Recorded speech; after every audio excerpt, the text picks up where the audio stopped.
রাজপথ থেকে রাজনীতি সব জায়গায় উত্তপ্ত পরিস্থিতি। যে শিক্ষার্থীরা কাঁধে কাঁধ মিলিয়ে আন্দোলন সংগ্রামের মধ্য দিয়ে গণঅভ্যুত্থান ঘটালো, মাত্র ৫.৫ মাসের ব্যবধানে আজ তারাই মুখোমুখি অবস্থানে জড়াচ্ছে সংঘর্ষে। রাজনৈতিক অঙ্গনেও স্বস্তি নেই, আমরা দেখছি সর্বময় অস্থিরতা বিরাজ করছে। এই বাস্তবতায় সামনের দিনের রাজনীতির মেরুকরণ কি হতে যাচ্ছে, এসবই আজকের আলোচনায় আনবো। দর্শক, আমি ফারনাজ জয়ী, সবাইকে আমন্ত্রণ জানিয়ে শুরু করছি দেশ টেলিভিশনের নিয়মিত আয়োজন দেশ সন্ধ্যা। আজকের আলোচনায় আমরা আমন্ত্রণ জানিয়েছি কমরেড মুজাহিদুল ইসলাম সেলিম, সাবেক সভাপতি বাংলাদেশের কমিউনিস্ট পার্টি। স্বাগত জানাচ্ছি আপনাকে। যেমনটি আমি শুরুতেই বলছিলাম যে শিক্ষার্থীরা ইতিহাস বদলে দিল, কাঁধে কাঁধ মিলিয়ে বন্দুকের নলের সামনে দাঁড়িয়ে আন্দোলন সংগ্রামের মধ্য দিয়ে গণঅভ্যুত্থান ঘটালো, আজ তারাই একে অপরকে নিশানা বানাচ্ছে, মুখোমুখি অবস্থানে তারা সংঘর্ষে জড়াচ্ছে। কেন? দেখুন, এটা খুবই দুঃখজনক যে সম্প্রতি একাধিক ঘটনায় দেখা গেল যে ছাত্ররা কেবলমাত্র পরস্পরের সঙ্গে দ্বন্দ্বেই লিপ্ত হচ্ছে তা না, সাধারণ নাগরিকদের উপরেও কিছু কিছু ক্ষেত্রে চড়াও হচ্ছে এবং ভাঙচুর, হামলা এগুলোর ভেতরে অংশগ্রহণ করছে। এটার কারণ বুঝতে হলে আমাদের বুঝতে হবে যে আমাদের দেশ, রাষ্ট্র, সমাজ যেই দর্শনের ভিত্তিতে বর্তমানে পরিচালিত, সেটা আত্মকেন্দ্রিকতার দর্শন। নিজেরটা গুছাও এবং নিজেরটা নিজে করতে হবে। শিক্ষা গ্রহণের ব্যাপারটা নিয়ে যদি আমি আলোচনা করি বা একটু চিন্তা করি, তাহলে পরে আগাগোড়া আইয়ুব আমলেও আমরা দাবি করে এসেছিলাম এবং সংগ্রাম করেছি সেই জন্য যে শিক্ষা হতে হবে একটা মৌলিক অধিকার, এবং মৌলিক অধিকার প্রাপ্তি প্রত্যেকটা নাগরিকের জন্য হলো স্বাধীন, বাধ্যতামূলক এবং অবারিত। কিন্তু সেটা আইয়ুব খান মানে নাই। দেশ স্বাধীন করলাম এবং স্বাধীনতা প্রথম আমি ডাকসু ভিপি হলাম, তখন আমরা যে শিক্ষানীতির রূপরেখা, 16ই ডিসেম্বর দেশ স্বাধীন হলো, 4 জানুয়ারি ছাত্র ইউনিয়নের সেন্ট্রাল কমিটি মিটিং করে আমি তখন জেনারেল সেক্রেটারি, একটা কমিশন করলাম যে শিক্ষানীতি কি হবে। সেইখানে আমরা উল্লেখ করেছিলাম একমুখী, সার্বজনীন, বাধ্যতামূলক সাধারণ শিক্ষা সকল নাগরিকের জন্য দিতে হবে। কিন্তু সকলের জন্য শিক্ষা, চিকিৎসা, বাসস্থান রাষ্ট্রের লক্ষ্য হিসেবে সংবিধানে থাকলেও এটা মৌলিক অধিকার হিসেবে নেই। আইয়ুব খানের সময় কুখ্যাত হামিদুর রহমান কমিশন রিপোর্ট ছিল, শরীফ কমিশন রিপোর্ট ছিল, যেগুলোর বিরুদ্ধে তীব্র সংগ্রাম হয় এবং 62 শিক্ষা আন্দোলন রচিত হয়। সেইখানে আইয়ুব খান বলেছিল ফিলসফি হিসাবে, দর্শন হিসাবে, যে সব কিছুই কেনা বেচার সামগ্রী, শিক্ষাও কেনা বেচার সামগ্রী হবে এবং সেটা পয়সা দিয়ে নিতে হবে। আমাদের এখানে স্বাধীনতার পর আমরা এই আওয়াজ তুললেও সেটা কোনোদিন বাস্তবতার মুখ দেখেনি এবং একাধিকবার কতগুলো রিপোর্ট তৈরি করে কুদ্দার কমিশন রিপোর্টে এইটার রিফ্লেকশন ছিল, কিন্তু ওইটা বাস্তবায়ন হয়নি। যেটা বাস্তবায়ন হয়েছে, এখনো যেই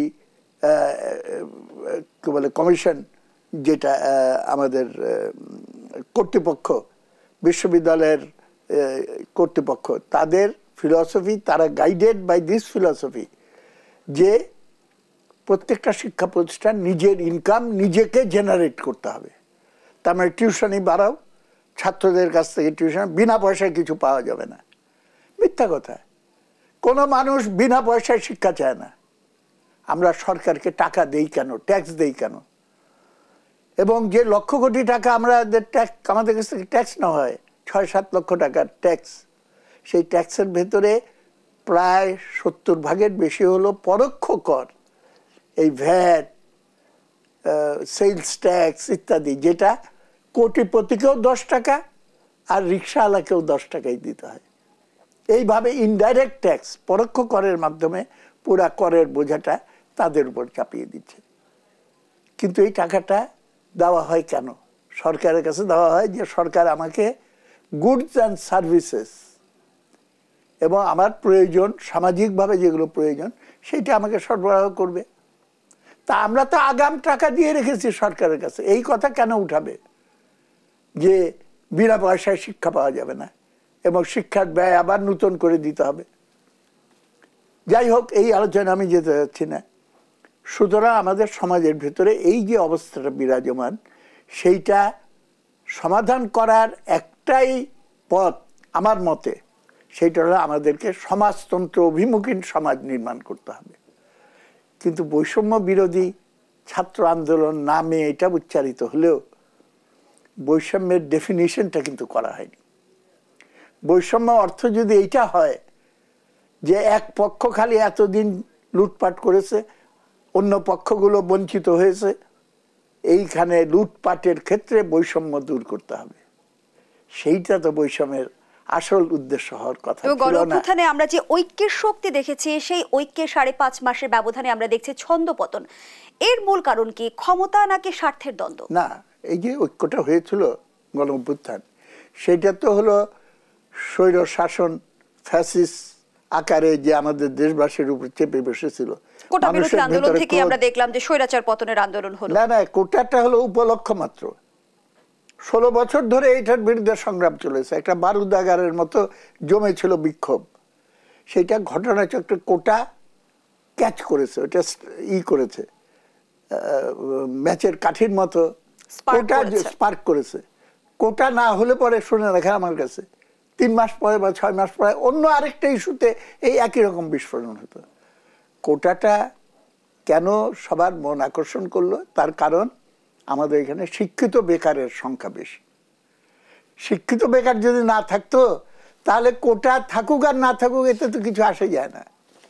এখন যেই ঐক্যটা প্রতিষ্ঠিত হয়েছিল, সেই ঐক্যের ভেতরে ছিল ফ্যাসিস্ট স্বৈর শাসনের অবসান এবং বাংলাদেশে যাতে এই ব্যবস্থা আর ভবিষ্যতে না গড়ে ওঠে সেইটা নিশ্চয়তা বিধান করা। কিন্তু আমাদের পরবর্তীকালে 6 মাস পার হয়ে গেল, আমরা কিন্তু এখনো সেই জায়গায় পদক্ষেপ নিতে পারিনি। বৈষম্য দূর করতে হলে কি করতে হবে?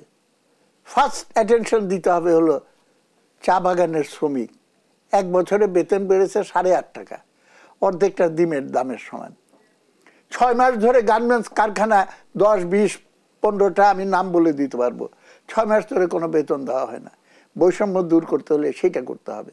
বৈষম্য দূর করতে হলে দ্রব্যমূল্য নিয়ন্ত্রণে আনতে হবে। গ্রামে বেগুন বিক্রি হয় 6 টাকায়, ঢাকায় আমরা এটা 60 টাকায় কিনি। এইটা ব্যবস্থা বদল করার মাধ্যমে কিন্তু আমি এই অবস্থা দূর করতে কিন্তু জনাব মুজাহিদুল ইসলাম সেলিম, দিনের পর দিন যে বৈষম্যগুলো তীব্র আকার ধারণ করেছে, সেটি কি রাতারাতি আমরা সমাধান সূত্রে পৌঁছাতে পারবো? এইটার তো একটা চিহ্ন করতে হবে, আপনার অভিমুখীনতা তো দেখাতে হবে।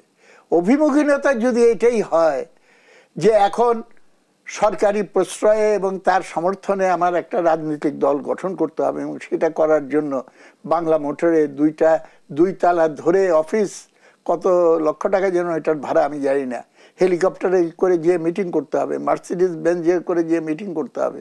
আমরা তো ছাত্র নেতা ছিলাম, এবং ছাত্র নেতা হিসেবে যে দাবিটা করছে, আমি প্রশ্ন করতে চাই, যারা এই দাবিটা করে 16 বছর কোথায় ছিলেন? ছাত্র ইউনিয়ন, ছাত্র ফ্রন্ট, বামপন্থী সংগঠন, প্রগতিশীল ছাত্র জোট, ছাত্র দল, সবাই মিলে যে সংগ্রামগুলো 16 বছর ধরে চালিয়েছে, জেল খেটেছে, মাথা ফেটেছে, তা একের পর নির্যাতন হয়েছে, এই সবটারই ফসল হলো আমাদের এইবারের গণ অভ্যুত্থান।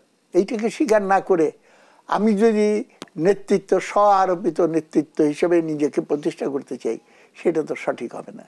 সেখানে রাজনৈতিক দলগুলো যেমনটি বলছে যে যদি আসলে ছাত্ররা রাজনৈতিক দল গঠন করে সরকার থেকে বেরিয়ে আসা উচিত, বিএনপি মহাসচিব এমন একটা মন্তব্য করেছেন, সেটি আসলে যৌক্তিকতা কত? অবশ্যই আমি এটা পরিপূর্ণভাবে সমর্থন করি, কিন্তু আগ বাড়িয়ে আরেকটা বলতে চাই যে দল গঠনের আগে সরকারি সুবিধা নিয়ে যে প্রিপারেটরি ওয়ার্ক করা হয়েছে, সেটাও কিন্তু হিসাবের ভেতরে নিতে হবে।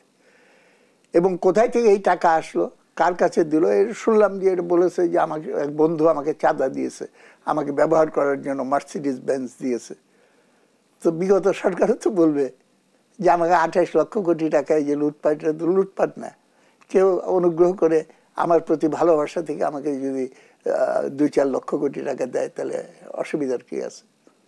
এইভাবে তো হবে না, একটা কত রুলস রেগুলেশনস আমরা সবাই বুঝি। এই বক্তব্যের পরিপ্রেক্ষিতে ছাত্র উপদেষ্টারা বলছে যে তারা যদি রাজনৈতিক দল গঠন করে বা যোগদান করে তাহলে আসলে পদত্যাগ করেই করবে। কখন নাগাদ পদত্যাগ করলে সেটা আসলে যৌক্তিক হবে বা রাজনৈতিক অঙ্গনে সেটা আসলে সমর্থন পাবে? না, এটা আমার মনে হয় এটা নিয়ে ধোঁয়াশা রাখা ঠিক না। এটা পরিষ্কার করে বলা উচিত যে আমরা রাজনৈতিক দল গঠনের প্রক্রিয়া শুরু করে দিয়েছি এবং অলরেডি কিন্তু শুরু হয়েছে। জেলা উপজেলায় সফর হচ্ছে, সম্বর্ধনা হচ্ছে, ফুলের মালা দিয়ে যেসব কনস্টিটিউয়েন্সিতে ইলেকশন করবে, তাহলে পরে আমাদের একটা নির্বাচন অবাধ নিরপেক্ষ করার জন্য আমাদের একটা বিধান কিন্তু ইতিমধ্যেই আছে যে সরকারি কাজে নিয়োজিত থাকা অবস্থায় তার 3 বছর পার না হলে কেউ ক্যান্ডিডেট হতে পারবে না।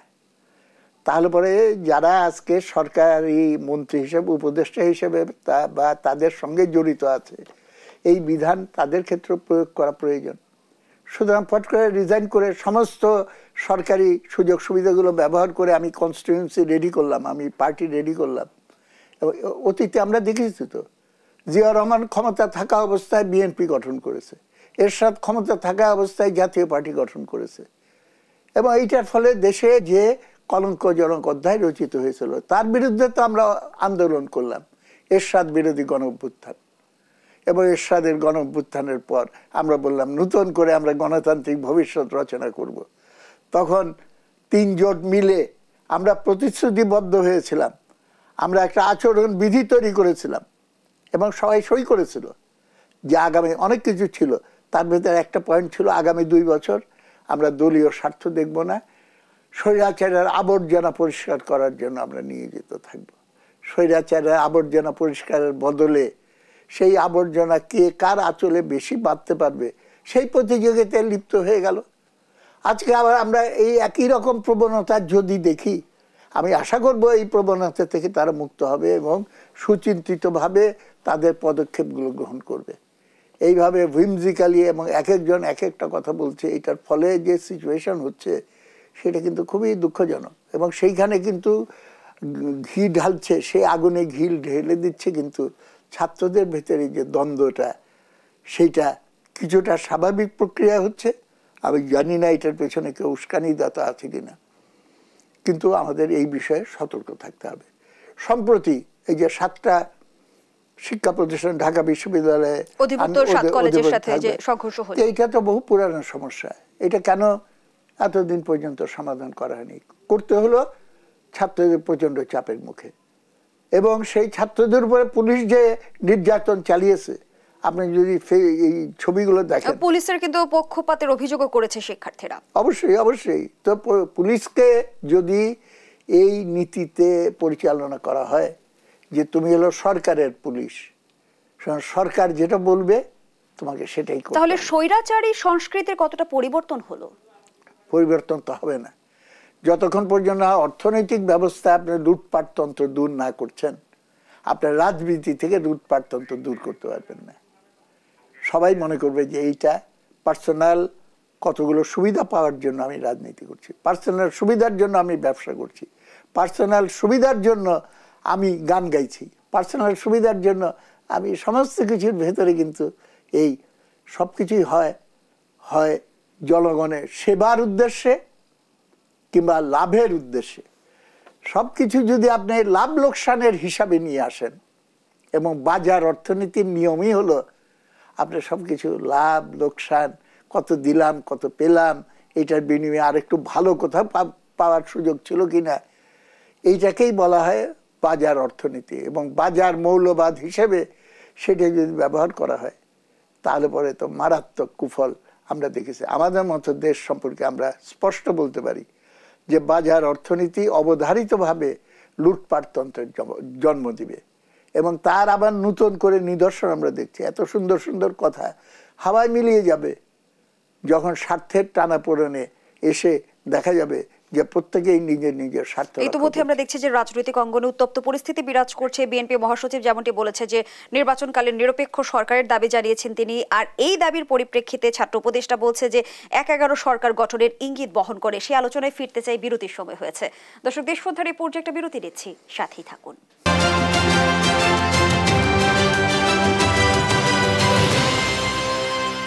আবারও আমন্ত্রণ, আপনারা দেখছেন দেশ টেলিভিশনের নিয়মিত আয়োজন দেশ সন্ধ্যা। আমরা আবারও ফিরছি আলোচনায়।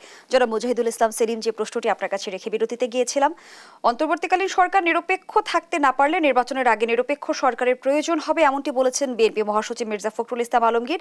এই বক্তব্যের পরিপ্রেক্ষিতে ছাত্র উপদেষ্টা নাহিদ ইসলাম বলেছেন, বিএনপি মহাসচিবের নিরপেক্ষ সরকারের দাবি মূলত আরেকটা ১/১১ সরকারের ইঙ্গিত বহন করে। তিনি আরও বলেছেন, ছাত্র এবং অভ্যুত্থানের নেতৃত্বকে মাইনাস করার পরিকল্পনা ৫ই আগস্ট থেকেই শুরু হয়েছে।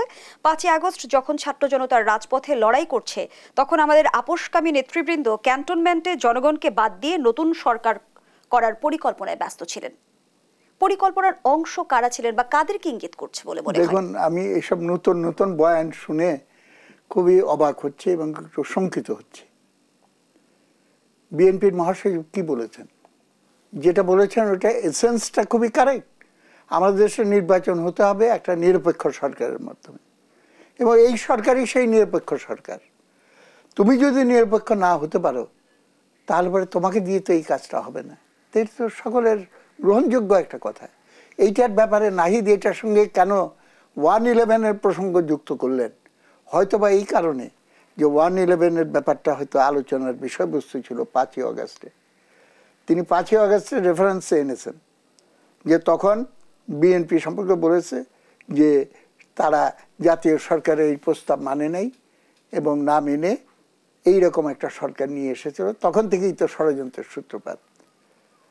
অনেক প্রশ্ন, কিন্তু গভীর প্রশ্ন কিন্তু এইসব থেকে জন্ম নেয়।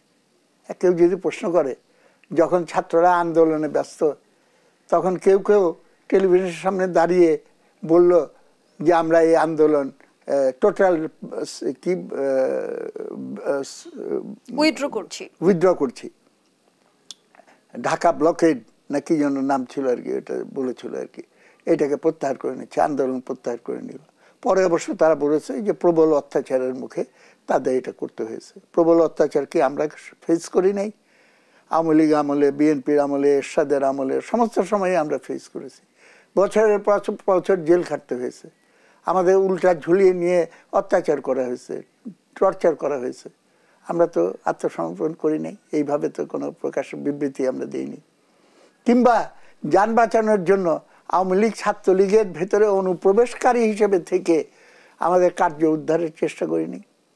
আমরা তো সরাসরি, আমরা শুধু না, ছাত্রদের ভেতরে যদি দেখেন, সেই ছাত্রদেরকে আমি সম্মান জানাই, স্যালিউট জানাই, যারা 16 বছর ধরে সংগ্রাম করেছে আওয়ামী দুঃশাসনের বিরুদ্ধে এবং তাদের মাথা ফেটেছে। হাসপাতালে কতবার আমাকে যেতে হয়েছে, আমার নিজের হাত 2বার ভেঙেছে, নিজের হাত 2বার ভেঙেছে। তো সেই সবেরই পরিণতি, আলটিমেট ফলাফল হলো এটা। যদি কেউ বলে বা বলার চেষ্টা করে আপনারা 16 বছর চেষ্টা করেও তো এই সরকারকে ফেলতে পারেননি, তা আমি তো এদের ফেলে দিলাম, এটা একটা আহম্মকের কথা। ফুটবল খেলা যখন হয়, যেমন প্রশ্ন কিন্তু আমরা বারবারই শুনছি, ফুটবল খেলা যখন হয়, পুরা মাঠ জুড়ে আপনি হোল জিনিসটাকে রেডি করে দিলেন এবং শেষ মুহূর্তে একজন নিজের অজান্তে হোক, সচেতনভাবে হোক, একটুখানি হেড দিয়ে ওটা গোলের ভেতর ঢুকিয়ে দিল। এখন যদি বলে যে পুরা কৃতিত্ব হলো যে গোলটা দিয়েছে, শেষ মুহূর্তে যার পাস হয়েছে, সেটাই হলো তার কৃতিত্ব। আমাদের মুক্তিযুদ্ধ, আমি আগেও বলেছি, আবার বলতে চাই, মুক্তিযুদ্ধ আমাদের একটা বাঙালি জাতির সবচেয়ে শ্রেষ্ঠ কীর্তি হিসাবে ইতিহাসে অক্ষয় হয়ে থাকবে। এবং তার একজন নায়ক হলো শেখ মুজিবুর রহমান। এবং তার ছবির নিচে দাঁড়িয়ে যিনি শপথ গ্রহণ করেছেন, তিনি যখন ওই ছবি নামিয়ে ফেলেন, আমার মনে প্রশ্ন জাগে যে এইটা করা তো তার ঠিক হয়নি। বরঞ্চ তার যেটা করা উচিত ছিল, আমি হলে করতাম, মুজিবের ছবির পাশে ভাসানীর ছবি নাই কেন, তাজউদ্দিন আহমেদের ছবি নাই কেন, শেরেবাংলার ছবি নাই কেন, মনি সিংয়ের ছবি নাই কেন, জিয়া রহমানের ছবি নাই কেন? ছাত্রদের পক্ষ থেকে আবার এই বক্তব্য আমরা শুনছি যে জিয়াবাদ, মুজিববাদ, আমরা কোনো বাদ বাংলাদেশে চাই না। কোন ধারার রাজনীতি তারা প্রতিষ্ঠিত করতে চাইছে? আমি বুঝলাম না, মুজিববাদ বলতে কি বুঝেন, জিয়াবাদ বলতে কি বুঝেন? এটা নিজের মতো করে একটা শত্রু আইডিওলজি, বৈরী আইডিওলজি তৈরি করে। কেউ তো দাবি করে নাই যে মুজিববাদ বলে কোনো একটা কোহিসিভ আইডিওলজি আছে। কেউ তো দাবি করে নাই যে জিয়াবাদ নামে কোনো কোহিসিভ আইডিওলজি আছে। আমরা বলতে পারি অবজেক্টিভলি ওই শাসন আমলগুলোর ভেতরে স্বৈরাচারী উপাদানগুলো ছিল, হিরো ওয়ার্শিপের একটা কালচার ছিল, যেটা রিফ্লেকশন আমি আজও দেখতে পাচ্ছি। খুবই দুঃখজনক।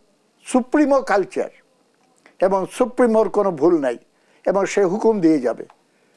এই কালচারের ভেতরে যদি আমরা যাই, ছাত্রদের মুখপত্র হিসেবে আগে ছাত্রলীগ আওয়ামী লীগের আমলে যাদের মাসেল পাওয়ার আছে, অর্থশক্তি আছে, তারা সেইটার জোরে ছাত্রদের মুখপাত্র হিসেবে কাজ করত। হোন্ডা বাহিনী, হেলমেট বাহিনী, এইগুলো সব প্রতিষ্ঠা করেছিল। এখন অনেক আগে কোনো একটা সময় আমি একটা বিবৃতি দিয়েছিলাম, একটা ন্যারেটিভ দিয়েছিলাম। এটাও খুবই আমি চিন্তা করার জন্য বলবো, আমি এদেরকে খুব স্নেহ করি, চিন্তা করার জন্য বলবো। স্ট্রাগলটা ন্যারেটিভের স্ট্রাগল না, ওর ন্যারেটিভটা খারাপ, আমার ন্যারেটিভ বেটার, সুতরাং আমি আমার কারণে, এই ন্যারেটিভের কারণে এইটা সাকসেসফুল হলো। সমাজ এবং রাজনীতি এইভাবে বিবেচনা করলে পরে আপনি এটার হদিস কোনোদিন খুঁজে পাবেন না। এটা খুঁজতে হলে আপনাকে খুঁজতে হবে অর্থনীতির গভীরে। রাজনীতি হলো অর্থনীতির ঘনীভূত প্রকাশ। Politics is the concentrated expression of economics. আপনাকে বুঝতে হবে কোন শ্রেণী, কি স্বার্থে, কি কারণে এটা করছে, এবং তাহলে পরে আপনি এটা বুঝতে পারবেন। যেমন ইউনিভার্সিটিতে গোলাগুলি, ছাত্রলীগ ছাত্র দল, হঠাৎ করে 7 দিন পর গোলাগুলি বন্ধ হয়ে গেল। খোঁজ নিয়ে জানা গেল শেরাটনে বসে এগ্রিমেন্ট হয়ে গেছে 60-40, তোমরা 60% সিট দখল করবে, তোমরা 40% সিট দখল করবে। এই তো আমরা দেখে এসেছি।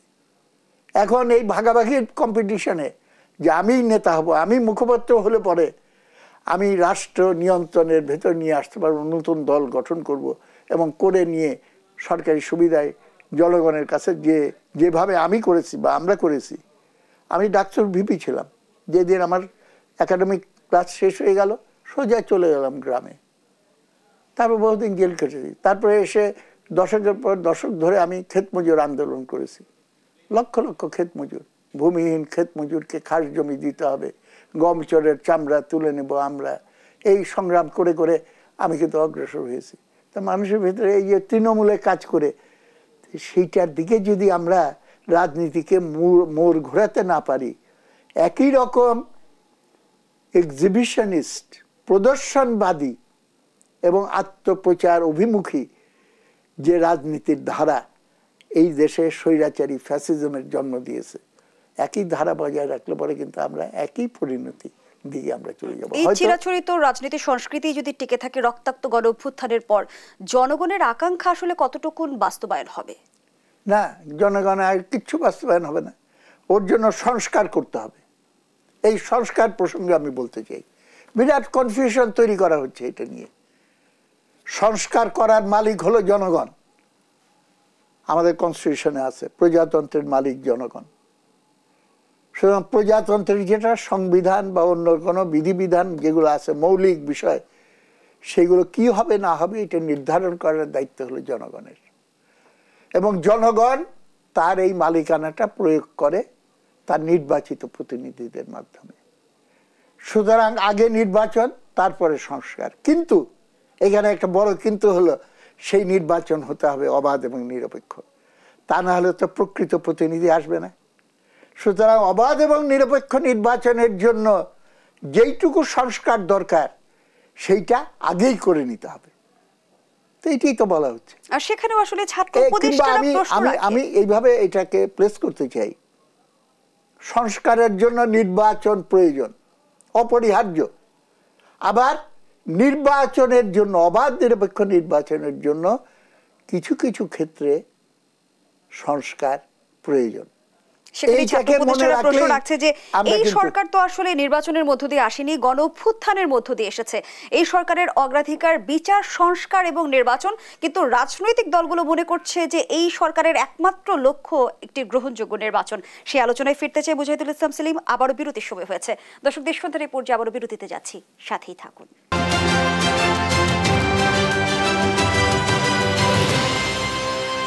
ফিরে এলাম, দেখছেন দেশ সন্ধ্যা। আমরা আবারও ফিরছি আলোচনায়। মুজাহিদুল ইসলাম সেলিম, যে আলোচনায় আমরা ছিলাম, যেমনটি রাজনৈতিক দলগুলোর পক্ষ থেকে বলা হচ্ছে দ্রুততম সময়ের মধ্যে নির্বাচন দেয়া হোক, তারা যৌক্তিক সংস্কারের কথাও বলছে, কিন্তু ছাত্ররা বলছে যে শুধুমাত্র একটি নির্বাচন দেওয়ার জন্য কি আসলে গণঅভ্যুত্থান ঘটেছে? এতগুলো মানুষ প্রাণ দিয়েছে কিংবা এই সরকার দায়িত্ব নিয়েছে? না না, প্রাণ দিয়েছে একটা বৈষম্যহীন সমাজ প্রতিষ্ঠার জন্য, এবং সেইটাকে ভেঙে বললে আমার মতে বৈষম্যহীন সমাজ তখনই প্রতিষ্ঠা করা সম্ভব যদি আমরা সমাজতন্ত্র অভিমুখীন একটা অর্থনৈতিক ব্যবস্থা এবং রাজনৈতিক সামাজিক ব্যবস্থা চালু করতে পারি। সেটা করতে হলে মৌলিক সংস্কার লাগবে। আমার চেয়ে বড় মৌলিক সংস্কারের পক্ষে আর কোন শক্তি আছে? নিশ্চয়ই আমি আশা করবো যে সবাই এটার সঙ্গে একমত হবে, কারণ এইটা আমাদের মুক্তিযুদ্ধের ভেতর থেকে অর্জিত স্বপ্ন এবং অভিমুখীনতা। এখন সেটা কে করবে? যারা ইতিহাস পাঠ ঠিক মতো করে তারা জানে যে জনগণই হলো শেষ বিচারে ইতিহাসের চালিকা শক্তি। The people and the people alone are the motive force of history. আমি কোট করলাম একজন বিখ্যাত বিপ্লবী। তাহলে পরে জনগণকেই যদি ইতিহাসের চালক হিসাবে ভূমিকা পালন করতে হয়, তাহলে সংস্কারের দায়িত্ব জনগণের কাঁধে দিতে হবে। ওর জন্য জনগণ যাতে তার প্রতিনিধির মাধ্যমে দায়িত্বটা পালন করতে পারে, সেই জন্য আমার অবাধ নিরপেক্ষ নির্বাচন ভেরি আর্জেন্ট, ভেরি ইম্পর্টেন্ট।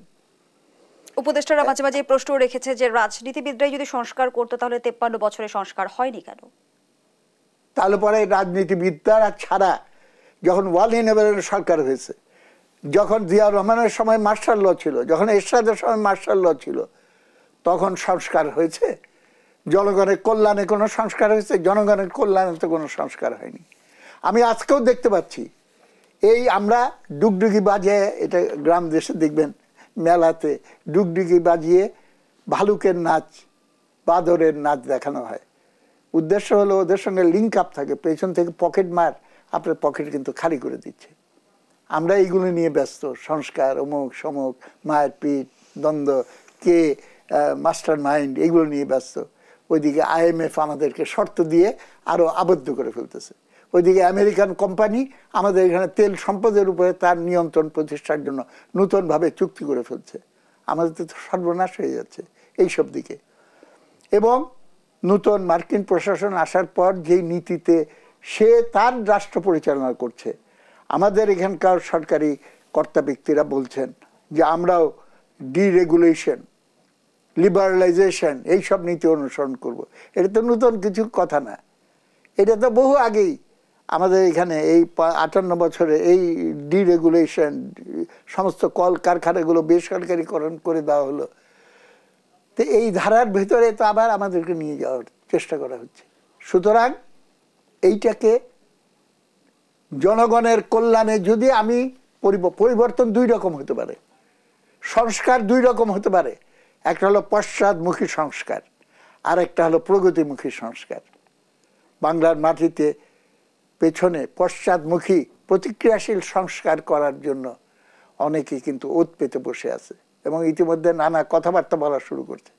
আবার সে ইঙ্গিতে নয়, কেবল অনেকটা সরাসরিভাবেই তারা বলার চেষ্টা করছে যে 47 সালই ছিল আমাদের স্বাধীনতার প্রধান পদক্ষেপ। পরবর্তী হিস্ট্রি একটা গোজামিল দিয়ে আমাদের চলতে হয়েছে। এখন আবার নতুন ইতিহাস আমরা সৃষ্টি করছি, অর্থাৎ নেগেশন অফ নেগেশন, নেতিকরণের নেতিকরণ। পাকিস্তান নেতিকরণ করে আমরা বাংলাদেশ করলাম, এখন বাংলাদেশের সেই ভিত্তিকে নেতিকরণ করলে আবার কিন্তু পাকিস্তানে আমাদের চলে যেতে হচ্ছে। সুতরাং সেই ফিলসফির দিকে আমাদের রাষ্ট্রীয় ফিলসফি নিতে চায়। এইটা দিয়ে বলতে পারে মুখে কিছু। এই অপচেষ্টা কারা করছে? তারা কতটা শক্তিশালী? তারা, আমার মনে হয় না তারা শক্তিশালী, কিন্তু প্রচুর অর্থের ব্যবহার আমরা দেখতে পাচ্ছি।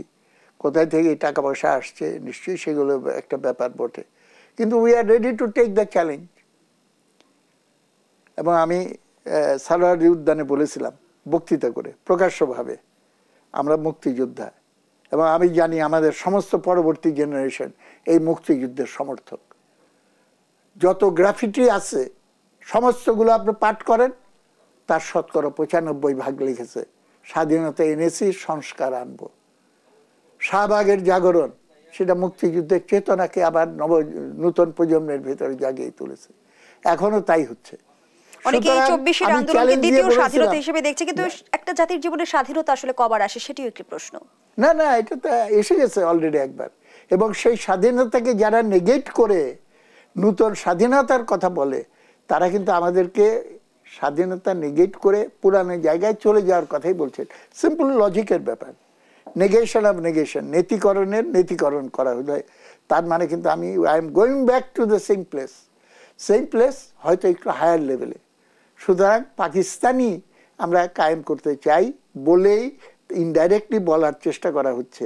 তবে পাকিস্তানের সেই ৭১ পূর্ব পাকিস্তান না, পূর্বের পাকিস্তান না, একটু উন্নত পাকিস্তান তারা কায়েম করতে চায়, সেটা হবে না। এবং আমি এবং আমাদের পরবর্তী জেনারেশন, আমি জানি ডাক দিলে আমি যে কথা বলেছিলাম, ট্রেনিং জমা দিয়েছি, অস্ত্র জমা দিয়েছি, ট্রেনিং কিন্তু জমা দিইনি। ট্রেনিং মানে আমি অস্ত্রের ট্রেনিং বলছি না, দেশপ্রেম যেটা আমার মনে অন্তরের ভেতরে জেগে আছে এবং সমস্ত পরবর্তী জেনারেশনের ভেতরে জেগে আছে। চ্যালেঞ্জ করছি, সাহস থাকলে বড় বলুক যে আমরা পাকিস্তান পুনঃপ্রতিষ্ঠা করতে চাই এবং আমাদের ৭১-এর সংগ্রামটাকে একটা সেপারেটিস্ট মুভমেন্ট, আমাদের একটা ভাগ করা হয়েছিল। এটা ভারতের একজন নেতা কয়েকদিন আগে বলেছে যে পাকিস্তানকে ভাগ করে বাংলাদেশ সৃষ্টি হয়েছিল, ভাগ করে। It was not a separatist movement, বিচ্ছিন্নতাবাদী আন্দোলন ছিল না, এটা ছিল জাতীয় মুক্তি আন্দোলনের ধারায় পরিচালিত একটি সংগ্রাম এবং সেটা এখনো জীবন্ত আছে। জনাব মুজাহিদুল ইসলাম সেলিম, আমরা 24-এর গণঅভ্যুত্থানের পরপরই দেখছি যে বাংলাদেশকে অস্থিতিশীল করার এক ধরনের চেষ্টা আমরা দেখছি একটা পক্ষ করে যাচ্ছে। সেই জায়গা থেকে বর্তমান সময়ে যে আমরা সরকারের সাথে রাজনৈতিক দলের সাথে দূরত্ব দেখতে পাচ্ছি, সংযোগ দেখেন কিনা? না, অবশ্যই অবশ্যই, এটা খুবই দুশ্চিন্তার বিষয়। এটা নানা মহল এটার সঙ্গে জড়িত। একটা আমি ইতিমধ্যে বলেছি, যারা আমাদের মুক্তিযুদ্ধকে মানতে চায় না তারা এটার সঙ্গে জড়িত। আরেকটা ফোর্স আছে, তারা মানে কিন্তু তারা বিলম্বিত করতে চায়। কিংস পার্টিটা করতে তো একটু টাইম লাগবে, ওর জন্য অজুহাত খুঁজে বেড়াচ্ছে যে এই কারণে করা গেল না। ভোটার বয়স, ভোটার অন্তর্ভুক্ত হওয়ার বয়স আবার কমিয়ে এনে সেই অজুহাতে যদি আরো 2 বছর ভোটার লিস্ট নতুন করে করার জন্য আবার কাজে লাগানো যায়, এই ধরনের নানান রকম প্রচেষ্টা এখানে আছে। কিংবা শেখ হাসিনার সরকার বলতো উন্নয়নের জন্য স্টেবিলিটির জন্য সরকারের ধারাবাহিকতা দরকার। এখন যদি কেউ বলে যে আমাদের এখানে সংস্কার দরকার, সংস্কারের জন্য বর্তমান সরকার আসছে, বর্তমান সরকার যতদিন বারবার দরকার বর্তমান সরকার, তা বর্তমান সরকার। কিন্তু সেখানে যে প্রশ্ন, কিংস পার্টি গঠন করে নিরপেক্ষ নির্বাচন নিশ্চিত করা সম্ভব হবে কি? না, এটা তো প্রথমেই লেভেল প্লেইং ফিল্ড থাকতে হবে। এবং সরকার যদি মানে একটা মোমেন্টে সে বলল যে আমি এটার সঙ্গে কানেক্টেড না, কিন্তু পুরা 1 বছর ধরে সেটার আয়োজনের সঙ্গে সরকারি ব্যবস্থাপনাকে জড়িত করে রাখলো, তাহলে পরেও তো সেটা একটা লেভেল প্লেইং ফিল্ড দিল না। আমাকে তো সেই সুযোগ দেওয়া হয়নি, আর একটা নতুন পার্টিকে তো সেই সুযোগ দেওয়া হয়নি, পুরানো পার্টিগুলোর কথা বাদই দিলাম। তারপরে এইটা তো লেভেল প্লেইং ফিল্ড হলো না। তাহলে মানুষের মনে তো এটা অ্যাকসেপ্টেবল হবে না যে এরকমভাবে, যেই কারণে আমরা দেখেছি জিয়াউর রহমানের সময় যে ইয়েস নো ভোট, 98% ভোট, ভোটের গোলমালগুলো শুরু হলো কখন থেকে? বিশেষ করে আগেও হয়েছে। খন্দকার মুশতাক, খুনি মুশতাককে দাউদকান্দির সিট থেকে জিতিয়ে এনেছিল বঙ্গবন্ধু জীবিত থাকা অবস্থায়। কি প্রয়োজন হয়েছে? সেই তো পরবর্তীকালে তাকে খুন করলো। ইতিহাস থেকে বিখ্যাত একটা কথা আছে হেগেলের, we learn from history that we do not learn from history. ইতিহাস থেকে এই শিক্ষাই নেই যে ইতিহাস থেকে কেউ আমরা শিক্ষা নেই না। তারপরে এই তো ঘটনা ঘটছে, আবার চেষ্টা হচ্ছে, আবার দুর্ভাগ্য যে আমাদের জাতি এটার ভেতর ঘুরপাক খেতে থাকবে। এই ঘুরপাক খাওয়ার দিন শেষ, কারণ এইবার আমরা আসছি সামনে, আমরা বলছি ও তার কাঁধে ভর করে, তার কাঁধে ভর করে না, আমরা আমাদের সরকার কায়েম করব। কারা? যারা সরকার ইতিমধ্যে দেখেছে, মানুষ সব সরকারকেই দেখেছে। মানুষ বলে সব শালাকে দেখেছি, sorry for using this word, সব শালাকে দেখেছি, কোনো শালা আমার স্বার্থ রক্ষা করে না। তা আমাদের এক নেতা ছিলেন জসিম মণ্ডল, শ্রমিক নেতা, তিনি মানুষকে বলতেন, ভাই সব শালাকে দেখেছেন কিন্তু নিজের শালাকে তো এখনো দেখেন নেই। নিজের শালাকে এখন ক্ষমতায় নিয়ে যেতে হবে, অর্থাৎ নিজেরা ক্ষমতায় যেতে হবে, মানুষকে রেডি হতে হবে। যে আমলনামার কথা আপনি বলছিলেন মুজাহিদুল ইসলাম সেলিম, রাজনীতিবিদদের নিয়ে এমন ধারণা কিন্তু জনগণও পোষণ করে এবং তাদের মাঝে এক ধরনের সন্দেহ সংশয় কিন্তু জন্ম নিয়েছে যে সেই রাজনীতিবিদরাই কি আসলে সংস্কার করবে কিনা, কিংবা সংস্কার প্রস্তাব ক্ষমতায় যে নাকচ করে দেওয়ার সম্ভাবনা কতটুকু। না, কিছু কিছু রাজনীতিক তারা তো সংস্কার চাবে, পশ্চাদমুখী সংস্কার, আমি আগেই বলেছি। আর একটা বড় অংশ চাবে স্ট্যাটাস কু, যা আছে তাই থাকুক। আর যারা এটাকে সামনের দিকে নিয়ে যেতে চায় সংস্কারের মাধ্যমে, একটা কতগুলো মৌলিক বিষয়ে পুরানো ব্যবস্থাকে উল্টিয়ে নতুন জায়গায় নিয়ে যেতে চায়, সাহসী নীতিনিষ্ঠ অসংখ্য লোক সারা বাংলাদেশের সংস্কার নিয়ে আমরা মোটা দাগে যে বিতর্কটা দেখছি যে সংস্কার কে করবে, অন্তর্বর্তীকালীন সরকার নাকি নির্বাচিত সরকার। আমি বলি এইটার আনসার হলো জনগণ করবে। জনগণটাকে বাদ দিয়ে এই আলোচনার কোনো অর্থ নেই।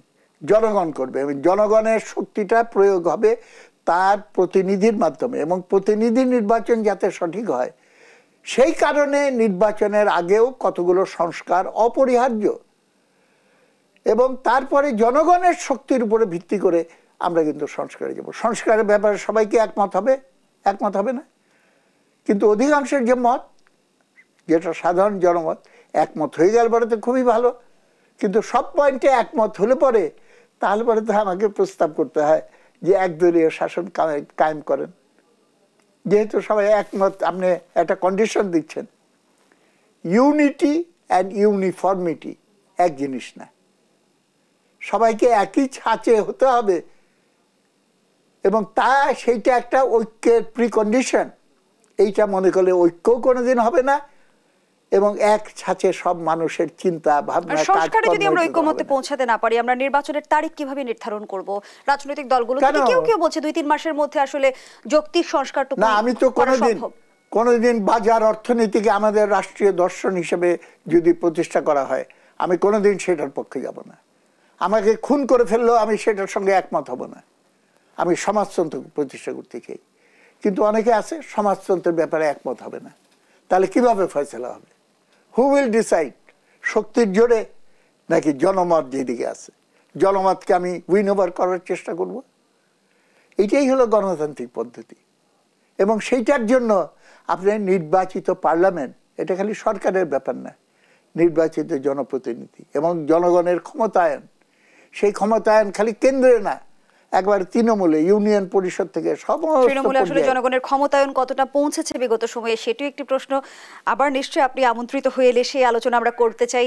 অনেক ধন্যবাদ জানাচ্ছি জনাব মুজাহিদুল ইসলাম সেলিম। আমরা আমাদের আয়োজনের একেবারে আমি একটা খালি বলতে চাই, আপনি যে ইঙ্গিত করেছেন অতীতে হয় নাই এই যুক্তি দেখিয়ে আগামী দিনেও হবে না এই কথা মনে করা একেবারে ঠিক না। এই দিনই দিন নয়, আরো দিন আছে, এই দিনকে নিতে হবে সেই দিনের। ধন্যবাদ দর্শক, এখানেই শেষ করছি দেশ সন্ধ্যার আজকের আয়োজন। ধন্যবাদ এতক্ষণ আমাদের সাথে থাকার জন্য।